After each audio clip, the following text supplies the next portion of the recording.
Hello hi सांग मैंने जय जगन्नाथ नमस्कार। मु भक्तराम भोई कलाहांडी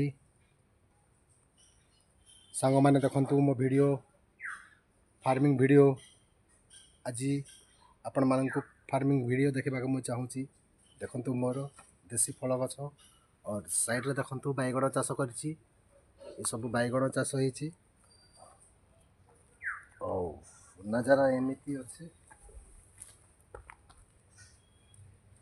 आउ ताको सबुदिन मु चाष टिके सब बेले करिकी लगी पड़े। आ देखंतु मो कदली गछटा को टाइप रे पले आसलानी और किसी फल होउनी। आउ बैगण गछ ए सब लगेछि आउ आगको मका लागिछि आगको मका लागिछि। देखंतु मका लागिछि आउ आस्ते आस्ते सब काम हबो। जय जगन्नाथ नमस्कार।